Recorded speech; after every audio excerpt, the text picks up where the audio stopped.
Good morning students. ఈరోజు మనము modern physics first reference questions list, next వచ్చేవరకు elementary particles and their classification, వీటి గురించి మనం డిస్కస్ చేద్దామమ్మా. నెక్స్ట్ ఇంపార్టెంట్ ప్రాబ్లమ్స్ కూడా పెడతాను దీని తర్వాత. చూడండి,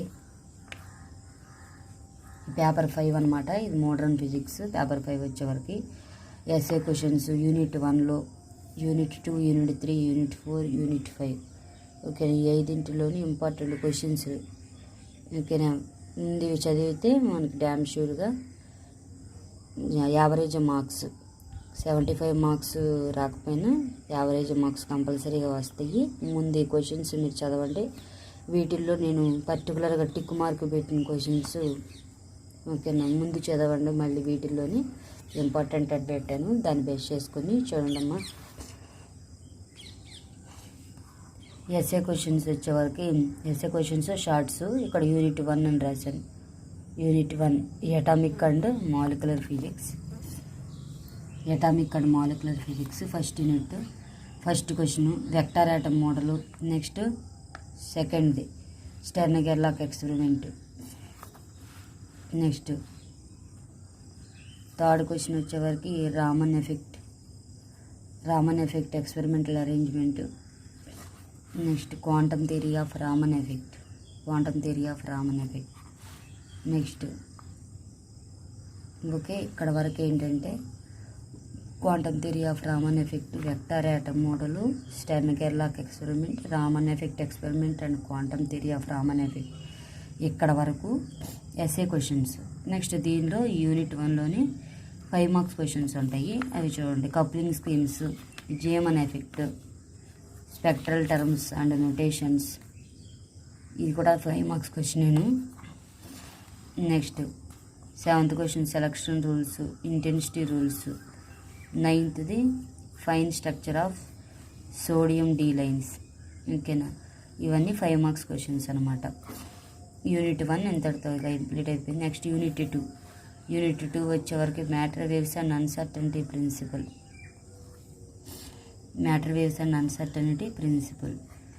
ఓకేనా, యూనిట్ 2లో కంపల్సరీగా చదవాల్సిన క్వశ్చన్లు. యూనిట్ 2 మొత్తం కంప్లీట్గా చదవాలండి. దీంట్లో మనం చాయిస్ తీసుకోవాల్సిన అవసరం లేదు. పర్టికులర్గా దీనిలో ఏమేమి ఇచ్చానో ఆ క్వశ్చన్స్ అన్నీ చదవండి.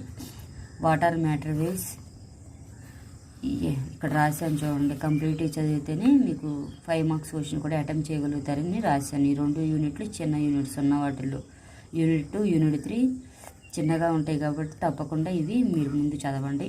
కంప్లీట్ అని రాశాను, కంప్లీట్గా చదవాలని అర్థం. What are matter waves, explain de Broglie's hypothesis and matter wave properties. ఈ question 10 marks question. Next Davisson Germer experiment. ఇది 10 marks question. Davisson and Germer experiment కూడా. నెక్స్ట్ థర్డ్ది ఫేజ్ అండ్ గ్రూప్ వెలాసిటీస్. ఇది 10 marks question. Next phase and group velocities 10 marks question. Next ఫోర్త్ది Heisenberg's uncertainty principle for position and momentum and energy and time. ఇది 10 marks question. Okay, next Bohr's principle of complementarity. ఇది 5 marks question. ఓకేనా, ఇక్కడ వరకు తప్పకుండా మీరు matter waves and uncertainty ప్రిన్సిపల్లో ఉన్న ఈ 5 క్వశ్చన్స్ తప్పకుండా మీరు చదవండి. కంపల్సరీగా మీరు ఒక 10 marks question, 5 marks question attempt చేయగలుగుతారు. నెక్స్ట్ యూనిట్ 3 కంప్లీట్గా చదవాలి. Quantum wave mechanics. First question basic postulates of quantum mechanics 10 marks question. Next Schrodinger's time dependent wave equations 10 marks question ఇది. నెక్స్ట్ థర్డ్ క్వశ్చన్ వచ్చారు physical interpretation of wave function. ఇది 5 marks question. Next fourth question వచ్చేవరకు eigen functions and eigen values. ఇది 5 marks question. ఓకేనా, ఈ క్వశ్చన్లు కంపల్సరీగా ఇవి తప్పకుండా మీరు ఈ 4 క్వశ్చన్స్ చదవండి క్వాంటమ్ వేవ్ మెకానిక్స్లో. కంప్లీట్గా చదవాలి. యూనిట్ 2 యూనిట్ 3 మీరు కంప్లీట్గా చదవాలి. Next unit 4 nuclear physics, general properties of nuclear, ఇది 10 మార్క్స్ క్వశ్చన్. నెక్స్ట్ సెకండ్ది వచ్చేవరకు షెల్ మోడల్ మ్యాజిక్ నెంబర్స్, ఇది 10 మార్క్స్ క్వశ్చన్ అనమాట. నెక్స్ట్ లిక్విడ్ డ్రాప్ మోడల్ అని ఉంటుంది. థర్డ్ది liquid drop model 10 marks question. Fourth question వచ్చేవరకు characteristics of nuclear forces 5 marks question ఇది. Next Yukawa's meson theory 5 marks question. Next 6th question చూడండి, solid state detector 5 marks question. 7th elementary particles and their classification 10 marks question. Okay, ఇవి 10 and 5 marks. అంటే దీనిలో ఎన్ని shorts ఉన్నాయి అంటే, ఎన్ని short answers types ఉన్నాయంటే 5. ఒకసారి చూడండి, 5 మార్క్స్ వచ్చే వరకు 1 2 3 క్వశ్చన్స్, 3 క్వశ్చన్స్ 5 మార్క్స్ ఇవి. రిమైనింగ్ 10 మార్క్స్ క్వశ్చన్స్, అంటే 4 క్వశ్చన్స్ 10 మార్క్స్ క్వశ్చన్స్ ఇది. Next unit 5 super conductivity. మీకు దీనిలో వచ్చే వరకు 2 పార్ట్స్ ఉంటాయమ్మా. 2 పార్ట్స్లో దీనిలో నుంచి ఏం కౌంటరు, మిగతా రిమైనింగ్ తీసేసాను యూనిట్ 4లో. Next unit 5 super conductivity. దీనిలో ఫస్ట్ పార్ట్ కంప్లీట్గా తీసేసాను. ఇది సెకండ్ పార్ట్. ఓకేనా. ఫస్ట్ పార్ట్లో చదవాలనుకున్న వాళ్ళు నేను మళ్ళీ గుర్తు పెడతాను. 0 డైమెన్షన్స్, 1 డైమెన్షన్, 2 డైమెన్షన్స్ అని ఉన్నాయి కదా, అవి నేను మరలా గుర్తు పెడతాను నేను మీకు క్లాస్లో. ఓకేనా, చూడండి. నెక్స్ట్ ఫస్ట్ ఇది what is super conductivity. Next experimental results, ఇది 5 మార్క్స్ క్వశ్చన్. 10 మార్క్స్ కూడా అడుగుతారు, దాన్ని చెప్పలేము మనం ఇదేని. నెక్స్ట్ సెకండ్ది type 1 and type 2 super conductors, important question, 10 మార్క్స్ది. నెక్స్ట్ థర్డ్ది BCS థియరీ, ఇది 10 marks question. Next 5 marks questions వచ్చేవరకు applications of what is super conductivity, right its applications అంటారు. అంటే ఈ క్వశ్చన్ రాయాలి. Applications of super conductors 5 marks question అనమాట. Next critical temperature, critical magnetic field, critical HC అంటే critical magnetic field, Meissner effect, isotope effect. ఇది ఎలా అయినా అడగవచ్చు. ఈ 4 కలిపి 10 మార్క్స్కి అయినా అడుగుతారు, లేదా వీటిలో ఇండివిజువల్గా ఒకటిని తీసుకుని 5 మార్క్స్కి అడగవచ్చు. ఇలా ఈ సూపర్ కండక్టివిటీ తప్పకుండా కంప్లీట్గా చదవాలి. ఈ మూడు యూనిట్లు నేను తప్పకుండా చదవాలని చెప్పాను. అండ్ ప్రాబ్లమ్స్ కూడా చేయాలి మనము. ఓకేనా. ఇప్పుడు చూడండి, unit 2 matter waves and uncertainty principle కంప్లీట్గా చదవాలి. Next unit 3 quantum wave mechanics కంప్లీట్గా చదవాలి. నెక్స్ట్ ఇంకొకటి సూపర్ కండక్టివిటీ. ఈ 3 యూనిట్లు కంప్లీట్గా మనం చదవాల్సి ఉంటుంది. ఓకేనా. ఇది ఇంపార్టెంట్ లిస్ట్. ఇది స్క్రీన్ షాట్ తీసుకునే వాళ్ళు స్క్రీన్ షాట్ తీసుకోండి అమ్మా. ఇంపార్టెంట్ లిస్ట్ అంతా స్క్రీన్ షాట్ తీసుకోవాల్సిన వాళ్ళు ఎవరైనా ఉంటే స్క్రీన్ షాట్ తీసుకోండి.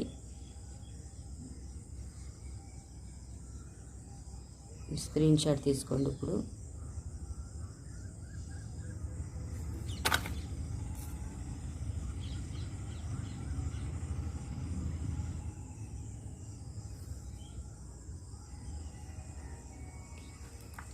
ఓకేనా. Okay, thank you. Good morning students. Important problems ఈరోజు డిస్కస్ చేద్దామమ్మా. ఇప్పుడు నేను చెప్పేవి నేను ఏదైతే చదువుతానో, ఏవైతే సొల్యూషన్స్ ఎక్స్ప్లెయిన్ చేస్తానో అవి మీరు రాసుకోండి.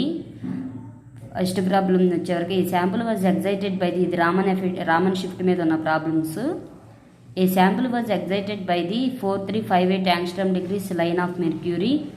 A Raman line was observed at 4447 angstrom degrees. Calculate the Raman shift in centimeters inverse. ఇక్కడ వీళ్ళు కనుక్కోమంది సెంటీమీటర్ ఇన్వర్స్లో, కాబట్టి మనం 1 angstrom degree equal to 10⁻⁸ centimetres అని రాస్తాం. దీని సొల్యూషన్ వచ్చే వరకు మీరు ఏది రాసుకుంటారంటే చూడండి, దీని సొల్యూషన్ అమ్మ, దీని సొల్యూషన్ ఇది. దీని సొల్యూషన్ వచ్చేవరకు గివెన్ మనకి ఇచ్చిన ప్రాబ్లం ఏంటిది, మనం ఎలా చేయాలన్నది మనం చూద్దాము. ఇచ్చిన ప్రాబ్లం ఏంటిది, ఇదిగో ఇది. ఓకేనా, ఇచ్చిన ప్రాబ్లంలో నుంచి మనం డేటా రాసుకుంటాం. Δ0 = 4358 యాంగ్స్ట్రామ్ డిగ్రీస్ అని రాయాలి. అంటే ఎగ్జైటెడ్ బై అన్నారు కదా, 4358 యాంగ్స్ట్రామ్ డిగ్రీస్ λ0 అని రాస్తాం. ఓకేనా, that is equal to 4358 into 1 angstrom degree equal to 10⁻⁸ centimeters. కాబట్టి ఇంటూ 10⁻⁸ సెంటీమీటర్తో మల్టిప్లై చేస్తాం. Next Raman line was observed at 4447 అన్నారు. అంటే λ1 = 4447 angstrom degree. That is equal to దీన్ని కూడా సెంటీమీటర్లోనికి చేంజ్ చేయాలి. 4447 ఇంటూ 10⁻⁸ సెంటీమీటర్స్. ఓకేనా, గివెన్ డేటా ఇదమ్మా. నెక్స్ట్ మనం calculate the Raman shift in centimeter inverse. Raman షిఫ్ట్ని ఫైండ్ అవుట్ చేయాలి. Raman shifting formula 1/λ0 minus 1/λ1. That is equal to 1/λ0. అంటే λ0 అంటే ఎంత సబ్స్టిట్యూషన్ చేస్తావు. నెక్స్ట్ మైనస్ 1/λ1 అంటే ఎంత రాస్తాం. Next that is equal to ఇప్పుడు 1/4358 1 / 4358 అంటే ఎంత వాల్యూ వస్తుంది, ఈ వాల్యూ వస్తుంది. ఇంటూ 10⁻⁸ న్యూమరేటర్లోనికి వెళ్తే 10⁻+8 అవుతుంది. 10⁻+8 ఇది +8 అవుతుంది. మైనస్ 1/4449 అంటే 0.0002278 ఇంటూ 10⁻+8. ఇప్పుడు దీన్ని 10⁻+8 అన్నాం. అంటే 8 పాయింట్స్ రైట్ సైడ్ జరపాలి. రైట్ సైడ్ చూడండి, 1 2 3 4 5 6 7 8 9 8 అంటే ఇక్కడే కదా మనకి 8 కదా కావాల్సింది, అంటే 6 దగ్గర.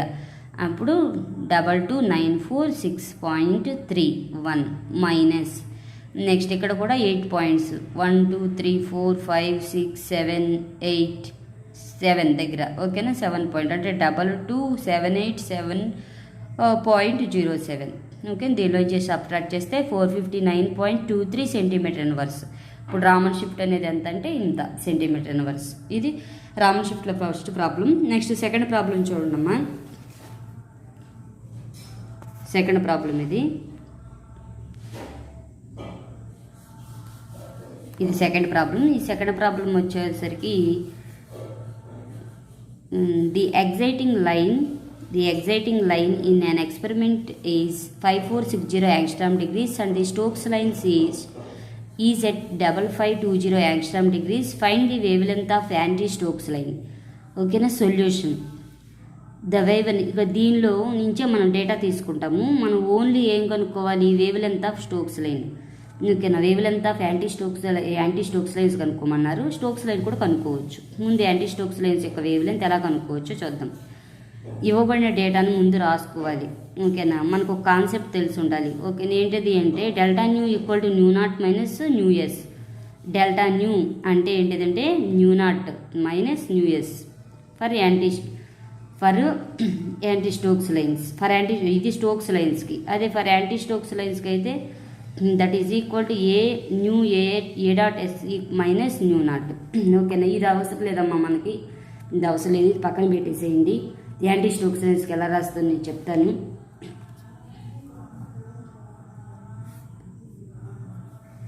ఓకే, ఇప్పుడు చూడు, ఇవ్వబడిన డేటా ఎంతో రాసుకుందాం. ఇవ్వబడిన డేటాలో మనకి ఏమి ఇచ్చారు, exciting line Stokes lines, exciting line in an experiment అని ఇచ్చారు 5460. అంటే ఎగ్జైటింగ్ లైన్ అంటే λ0 అనమాట. ఓకేనా, అప్పుడు 1 λ0 వాల్యూ ఇచ్చారు. λ0 వాల్యూ ఇస్తే మనకు μ0 వాల్యూ కనుక్కోవాలి. మనం న్యూకి λకి relation nu inversely proportional to wave length λ. కాబట్టి μ0 = 1/λ0. దట్ ఈజ్ ఈక్వల్ టు 1/λ0 ప్లేస్లో ఇది రాస్తావు 5460 ఇంటూ ఇక్కడ సెంటీమీటర్స్లో కన్వర్ట్ చేశారు. 1 యాంగ్స్ట్రామ్ డిగ్రీ = 10⁻⁸ సెంటీమీటర్ కాబట్టి రాసుకున్నాం. దట్ ఈజ్ ఈక్వల్ టు దీన్ని క్యాలిక్యులేషన్ చేసినట్లయితే we get 18315 centimetre inverse. Okay, next ఇంకేమి ఇచ్చారు, Stokes line. Stokes line is at 5520 అంటే స్టోక్స్ లైన్స్ యొక్క వేవ్ లెంత్ ఇచ్చారు, అంటే ల్యాండా ఎస్ ఇచ్చారనమాట. ల్యాండా ఎస్ ఇస్తే న్యూ ఎస్ కనుక్కోవచ్చు. ఫ్రీక్వెన్సీ ఆఫ్ స్టోక్స్ లైన్స్ అని అర్థం. That is equal to 1/λs, that is equal to 1 nu s అంటే ఎంత రాసాము, 5520 into 10⁻⁻8 centimetre, that is equal to 18116 centimeter inverse. Delta nu equal to దాని కింద delta nu equal to nu naught minus nu s, that is equal to, ఇది formula, delta న్యూకి formula అనమాట, ఇది గుర్తుపెట్టుకోండి. Nu naught minus nu s, we know that అని కూడా రాసుకోవచ్చు. Nu s that is equal to nu naught అంటే రాసాము, నెక్స్ట్ న్యూ ఎస్ అండ్ ప్లేస్లో ఇది రాసాము, that is equal to 199 centimeter inverse. Next for anti Stokes lines, ఇది Stokes lines కదా. Next for anti Stokes lines చూద్దాం. యాంటీ స్టోక్స్ లైన్స్ వచ్చేవరకు nu A dot S, ఓకేనా, దీని నుంచి nu A dot S dot కనుక్కోవచ్చుగా, delta nu plus nu naught. Okay, add చేస్తాం, anti Stokes లైన్స్కి అయితే యాడ్ చేస్తాం, nu naught plus delta nu అని. ఓకేనా, న్యూ నాట్ ఎంతమ్మా, ఆల్రెడీ ఇక్కడ కనుక్కున్నాం 18315 plus, next delta nu value ఎంతమ్మా, ఇక్కడ కనుక్కున్నాం 199. Okay, that is equal to 18514 centimeter inverse. Wave length of ఇప్పుడు ఫర్ యాంటీ స్టోక్స్ లైన్స్కి ఫ్రీక్వెన్సీ ఎంతో మనం రాసాం, కానీ ఇక్కడ కనుక్కోమంది ఏంటిది, వేవ్ లెంత్ కనుక్కోమన్నారు యాంటీ స్టోక్స్ లైన్స్కి. కాబట్టి wave length of anti Stokes line is delta lambda A dot S dot equal to 1 nu A dot S అంటే యాంటీ స్టోక్స్ లైన్స్ అని అర్థం. Frequency of anti Stoke that is equal to 18514, that is equal to 1/18514 అంటే value ఎంత వచ్చింది, 5.401 into 10⁻⁻5 centimetres, that is equal 5401 angstrom degree. మీరు ఇక్కడ ఇలా అయినా ఉంది, ఇక్కడతో ఎండ్ చేయొచ్చమ్మా, లేదా ఇలా అయినా రాసుకోవచ్చు. వాళ్ళు కనుక్కోమంది దేనిలోనన్నది మీరు అబ్జర్వ్ చేయాలి.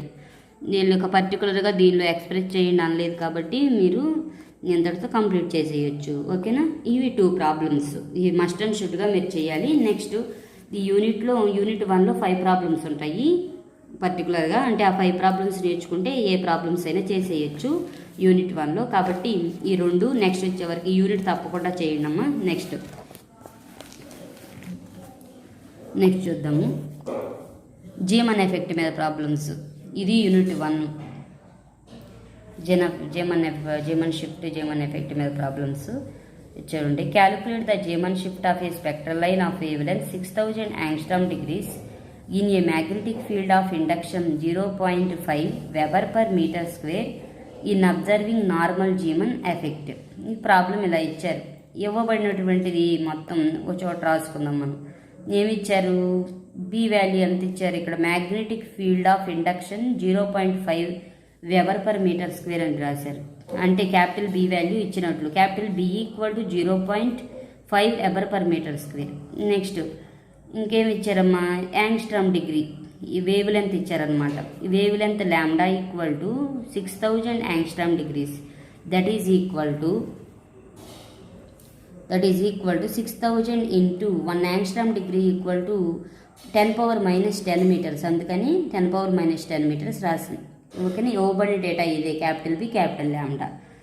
నెక్స్ట్ మనం కనుక్కోమంది ఏంటిది, క్యాలిక్యులేట్ ద జీమన్ షిఫ్ట్ కనుక్కోమన్నారు. జీమన్ షిఫ్ట్ని మనం డి ల్యాండా అంటాము, లేకపోతే వేవ్ లెంత్ ఆఫ్ సపరేషన్ అన్న జీమన్ షిఫ్ట్ అన్న ఒకటే, that is denoted by d lambda. ఇది ఫార్ములా అమ్మా, ఇది ఫార్ములా.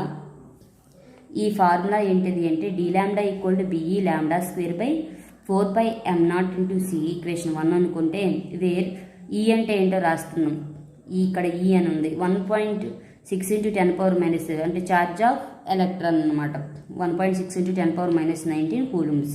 నెక్స్ట్ ఇక్కడ m0 అని ఉంది, రెస్ట్ మాస్ ఆఫ్ ఎలక్ట్రాన్ అర్థం. m0 value 9.1 into 10⁻⁻31 kg.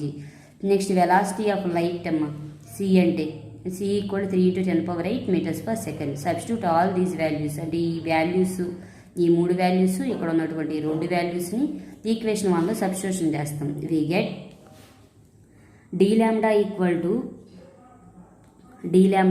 To చూడమ్మా సబ్స్టిట్యూషను బి అంటే క్యాపిటల్ బి అంటే రాసాం, నెక్స్ట్ క్యాపిటల్ ఈ అంటే ఇది రాశారు. ఓకేనా,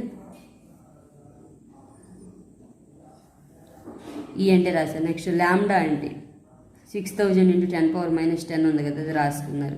హోల్ స్క్వేర్ ఉంది కదా, హోల్ స్క్వేర్ రాసాం. పై 4 ఇంటూ పై అంటే 3.14 ఇంటూ m0 వాల్యూ అంటే 9.1 × 10⁻31 ఇంటూ సి అంటే 3 × 10⁸. ఓకేనా, ఇలా సబ్స్టిట్యూషన్ చేసాం. డి ల్యాండా ఇక్కడ నుంచి క్యాలిక్యులేషన్ చేసుకోండి. ఓకేనా, 0.5 ఇంటూ 1.6 ఇంటూ నెక్స్ట్ 36 ఎక్కడి నుంచి వచ్చింది, ఇదిగో ఇది 6 × 6 36, 6 హోల్ స్క్వేర్ కదా 36 ఇంటూ 10⁻19 ఇంటూ ఇక్కడ మీరు గమనించినట్లయితే 10³ హోల్ స్క్వేర్ అని రాశాను. 10³ హోల్ స్క్వేర్ అని ఎందుకు రాశాను, 6 × 10³ 10³ అంటే 1000 కదా, అందుకని దీన్ని 10³ రాశా. 10³ ఇక్కడ హోల్ స్క్వేర్ ఉంది కాబట్టి హోల్ స్క్వేర్ రాశా. ఇంటూ నెక్స్ట్ 10⁻−10 హోల్ స్క్వేర్ అంటే 10⁻−20 అని meaning, 10⁻−20. Okay, by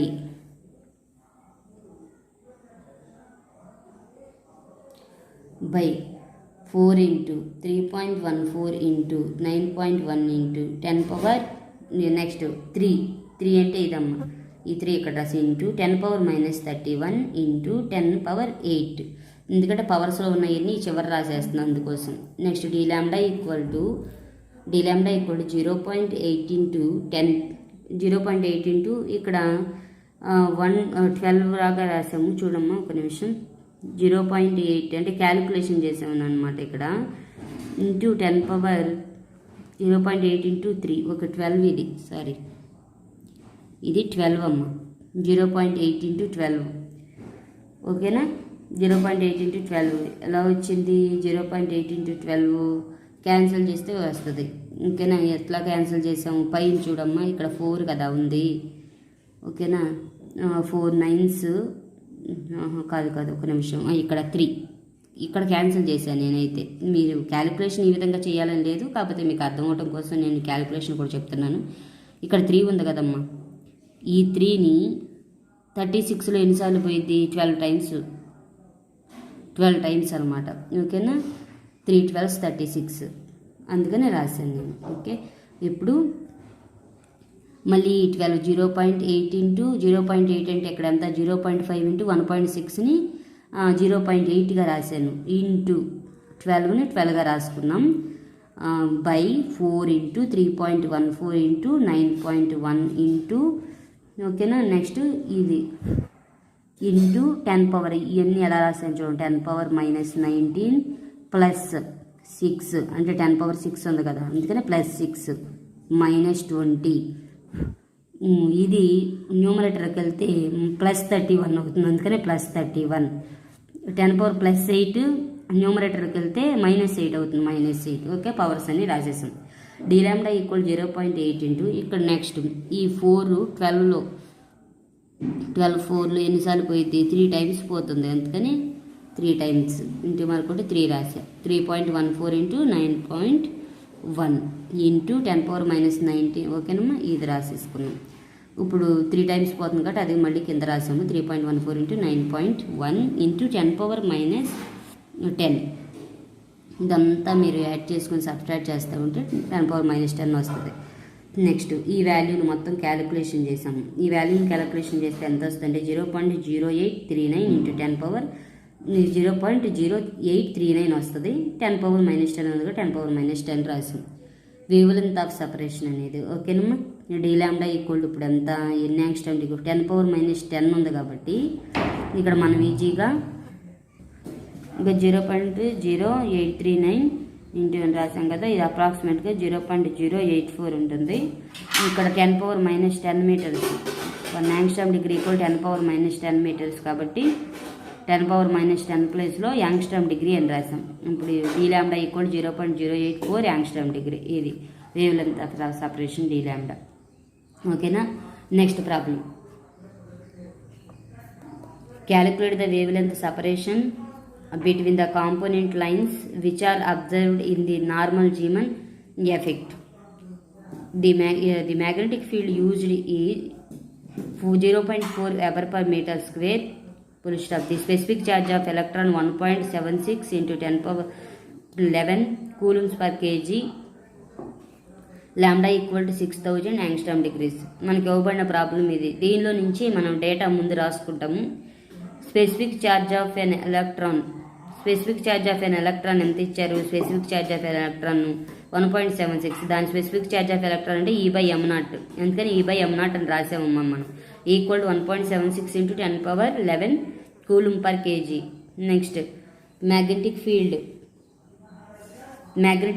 B equal to ఎంత ఉంది? 0.4. మ్యాగ్నెటిక్ ఫీల్డ్ బీతో డినోట్ చేస్తాం కాబట్టి 0.4 weber per metre square. Next wave length lambda equal to 6000 angstrom degrees. That is equal 6000 into 1 angstrom degree equal to 10 power -10 meters. ఓకేనా? అందుకని అలా రాసాం. Next we know velocity of light C equal to 3 into 10 power 8 meters per second. Meters per second. ఓకేనా? Meters per second.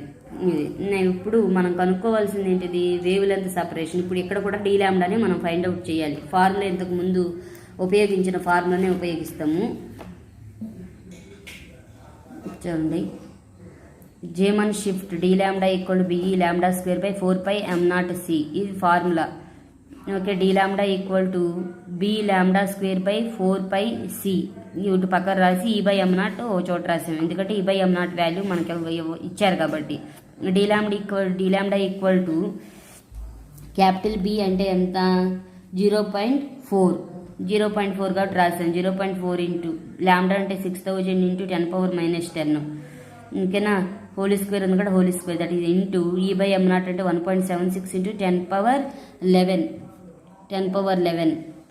Okay, by 4 into pi అంటే 3.14 into, ఓకేనా, into C అంటే 3 into 10 power 8.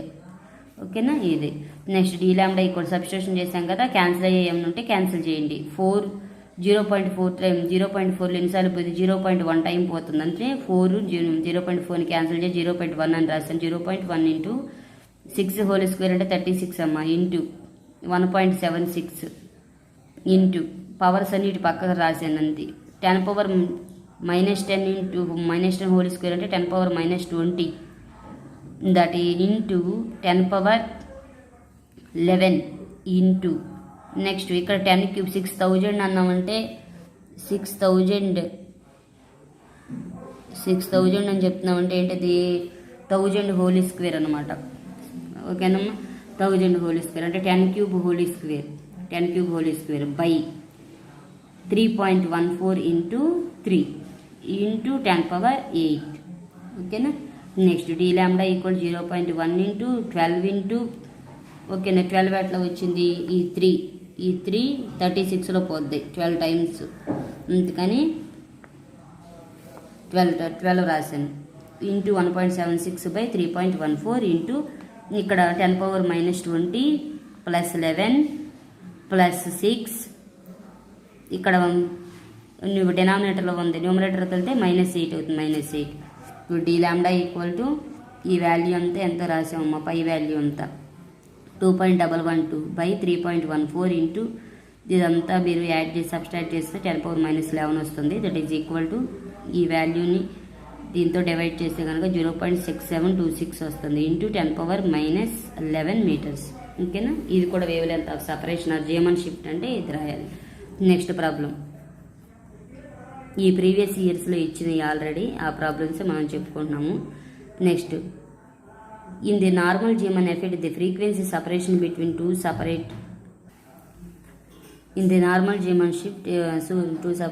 consecutive spectral lines 8.3 into 10 power 8 hertz. Find the magnetic field. ఇవ్వబడిన problem ఇదమ్మా. ఇప్పుడు energy separation between 2 consecutive lines అంటే energy separation అంటే ఏంటంటే డెల్టా ఈ. ఓకేనా? డెల్టా ఈతో డినోట్ చేస్తాం. ఇది formula delta E equal to mu B into B. Mu B అంటేనే Bohr magneton, next delta E అంటే ఏంటిది, యాక్చువల్గా మనకు ఫార్ములా తెలుసు, అదేంటిదంటే హెచ్ డెల్టా న్యూ. ఓకేనా, ఇప్పుడు planks constant H equal to value మనకు తెలియాలి, ఈ వాల్యూ మనకు తెలిసి ఉండాలి 6.6 × 10⁻34 జౌల్ సెకండ్. ఓకే, ఇప్పుడు రెండు ఈక్వలే కదా నాన్న, రెండు ఈక్వల్ అంటే ఇప్పుడు h delta nu equal to mu B into capital B. ఓకేనా, ఇప్పుడు మీకు ఈ ఫార్ములాస్ ఇవన్నీ మీకు కనుక కన్ఫ్యూజ్ అయితే కనుక డైరెక్ట్గా ఈ ఫార్ములా మీరు ఉపయోగించుకోవచ్చు. డైరెక్ట్గా ఈ ఫార్ములా రాసేయండి. హెచ్ అంటే ఎంత, హెచ్ అంటే ఎంత 6.6 × 10⁻34 అని రాస్తున్నాం. నెక్స్ట్ హెచ్ డెల్టా న్యూ అంటే ఎంతమ్మా, డెల్టా న్యూ వాల్యూ ఎంత ఇచ్చారు, ఆల్రెడీ ఇవ్వలేదా, ఇది ఇక్కడ ఇచ్చారు 8.3 × 10⁸ బై న్యూ నాట్ అంటే ఎంత వాల్యూ అంటే 9.3 × 10⁻24. ఓకేనా, ఈ వాల్యూస్ బోర్ మ్యాగ్నెటాన్ అంటే మ్యూ నాట్ కదా, సారీ అమ్మా, ఇది mu B Bohr magneton value, ఇది గుర్తుపెట్టుకోండి 9.3 × 10⁻24. Mu B equal to 10⁻24. ఇప్పుడు దీన్ని క్యాలిక్యులేషన్ చేస్తాం. 6.6 × 8.3 బై 9.3 × 10. ఇక్కడ 10 పవర్స్లో ఉన్నాయని ఇటు పక్కకు రాసేసాము. క్యాపిటల్ బి ఈక్వల్ ఈ వాల్యూని క్యాలిక్యులేషన్ చేస్తే 54.78 వస్తుంది బై 9.3 × 10⁻². ఇప్పుడు దీన్ని ఈ వాల్యూని క్యాలిక్యులేషన్ చేస్తే 5.89 వస్తుంది ఇంటూ 10⁻². ఓకేనా, బి కాబట్టి టెస్లా అని రాస్తాం. ఇదమ్మా, ఇది యూనిట్ 1లో ఉన్నటువంటి problems.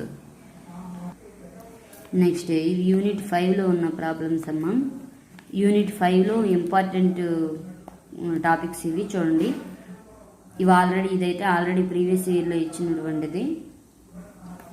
The critical temperature TC for mercury is 4. Super conductivity మీద ప్రాబ్లమ్స్ ఇవి. The critical temperature TC for mercury is 4.185 kelvins and isotopic mass is 199.5. If the isotopic mass changes to 205.4, calculate its critical temperature. అంటే TC వాల్యూని కనుక్కోమన్నారు. టీసీకి isotopic మాస్కి మధ్య relation తెలిపేది isotopic effect అనమాట. ఇంకైనా దానికి formula ఏంటంటే TC m⁻1/2 equal to constant. ఇది formula. దాన్ని ఎలా రాసుకోవచ్చు, T1 m1 power 1/2 equal T2 m2 power 1/2. Here capital T1 equal to 4.185 Kelvin. Temperature అనేది ఇవ్వబడిన దాంట్లో 4.185. నెక్స్ట్ ఐసోటోపిక్ మాస్ ఇచ్చారు m1 అనుకోవాలి 199.5 AMU mass. Next m2 value ఎంత ఇచ్చారు, ఐసోటోపిక్ మాస్ చేంజెస్ టు 205.4 అన్నారు, అంటే m2 equal to 205.4 AMU. Next ఏం కనుక్కోమన్నారు, క్రిటికల్ టెంపరేచర్ కనుక్కోమన్నారు, అంటే T2 కనుక్కోమన్నట్లు. ఓకేనా, అప్పుడు దీనిలో ఈ ఫార్ములా సబ్స్టిట్యూషన్ చేయండి వాల్యూస్ని. T1 అంటే ఎంత, నెక్స్ట్ T2 m1 అంటే ఎంత, m1 power 199.5 whole power 1/2. Next T2 అంటే ఎంత మనం కనుక్కోవాలన్నమాట. నెక్స్ట్ ఇంటూ 205.4 అంటే T2 అంటే ఎంత వాల్యూ వచ్చింది అంటే 205.4 పవర్ 1/2. ఓకేనా, 205 ఇది m2 రాశారనమాట. ఇప్పుడు T2 వాల్యూని కనుక్కోవాలి. T2 అంటే ఇప్పుడు ఈ T2 ఇటువైపు నుంచి మిగతా వాటి వైపు తీసుకెళ్తే 4.185 × 199.5 బై 205.4 హోల్ పవర్ 1/2. ఓకేనా, ఈ వాల్యూని యాస్టేజ్గా రాస్తే దీన్ని క్యాలిక్యులేషన్ చేస్తే 0.9865 వస్తుంది. దీన్ని మల్టిప్లికేషన్ చేస్తే కనుక 4.1285 కెల్విన్స్ వచ్చింది. ఓకే, ఇది 8th ప్రాబ్లం. ఓకేనా, ఇంపార్టెంట్ ప్రాబ్లం. నెక్స్ట్ ప్రాబ్లం చూడండి. The super conductor then has a critical temperature of 4.7 Kelvin at 0 magnetic field and a critical field of 0.0106 Tesla at 0 kelvins. Find the critical field at 3 Kelvin. ఇది 0 Kelvin అని అర్థము. Okay అని రాసిన రోడ్లు ఉన్నారు వీళ్ళు. Solutions next. Okay, ఇది magnetic field మీద ప్రాబ్లం. ఇవ్వబడినటువంటి దానికి సూట్ అయ్యేటువంటి ఫార్ములా ఏంటంటే BC(T) equal BC(0) 1 - T/TC whole square. లేకపోతే HC అని కూడా రాయొచ్చు. ఇక్కడ HC(T) equal HC(0) 1 - T/TC whole square అని రాయొచ్చు.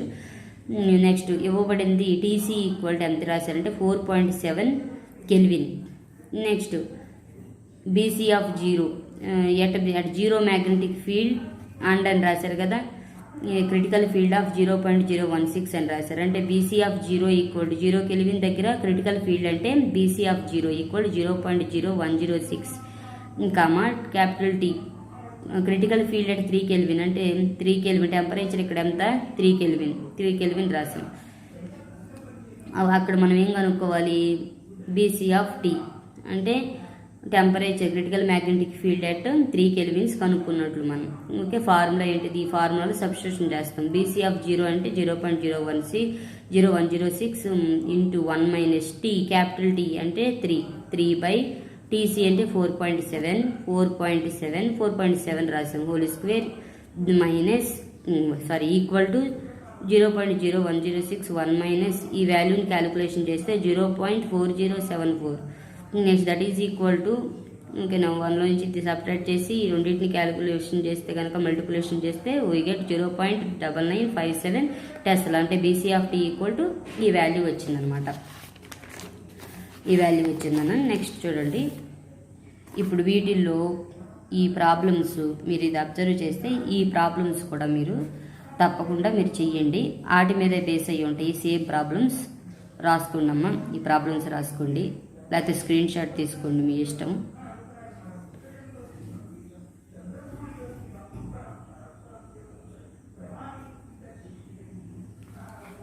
Next third problem, fourth problem, fifth problem, third problem, fourth problem.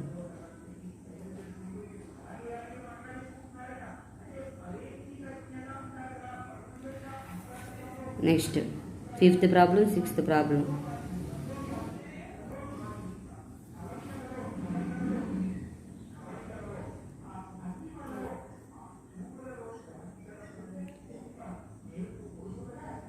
ఓకేనా, సిక్స్త్ ప్రాబ్లం సొల్యూషన్ మీకు అయిపోతుంది.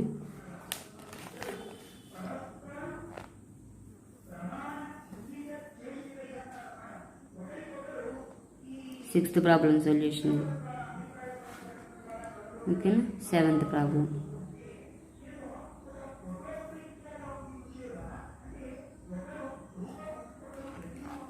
Okay, thank you. Unit 1 and unit 5లో ఉన్న ప్రాబ్లమ్స్ తప్పకుండా మీరు చేయండి అమ్మా. Okay, thank you.